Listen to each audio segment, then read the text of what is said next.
We are celebrating the fact that through our regular Grassroots Tuesdays program, which we started from day one, we regularly donate part of a day's sales to a local school. Twice a month, we call it Grassroots Tuesday, and 2 schools are picked every month.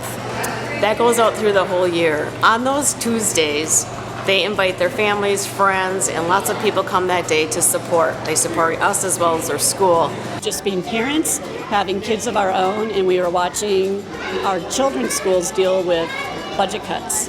And it sadly hasn't really changed. And so we said we would make it our mission to be the Froyo shop that supports local schools. Schools have built playgrounds with it.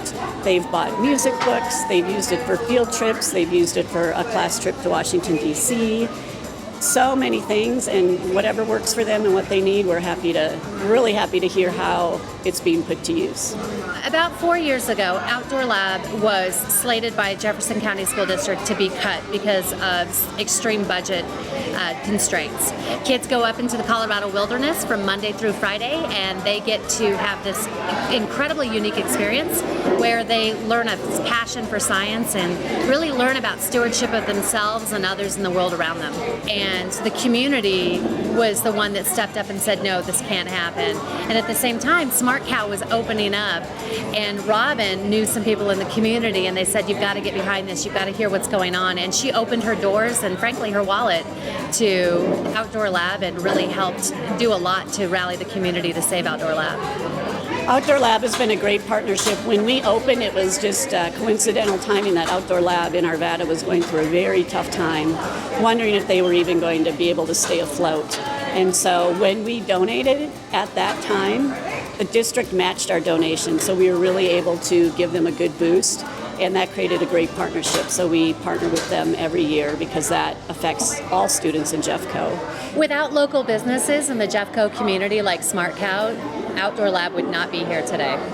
It's absolutely wonderful. I'm a small business owner myself, and so to have this small business in our very own town that gives back to the community and back to our schools is absolutely wonderful. School funding isn't always the number one priority, and so to have this company right here that gives so much to our community is priceless. Truly what I think the greatest thing is and has been about starting Smart Cow is that I feel we've proven that little guys can do big things. We truly are a company of a few adults who started this, just 5 locations. But when you make a commitment to something and you find a good way to do it, because people like frozen yogurt, it's worked. And I just think that's such a great testament that if you have a good idea, go for it. You know, you never know exactly how it will work, but when it's something a lot of people are invested in and care about, it can work, and it has worked for us. And we're so appreciative of everybody for realizing that, because it's always been important to us. Is it important to everybody else? You know what, I think it is, because it's education and these are our future little leaders. So we just want to say thank you to everybody for continuing to support us, because the need is going to continue to be there.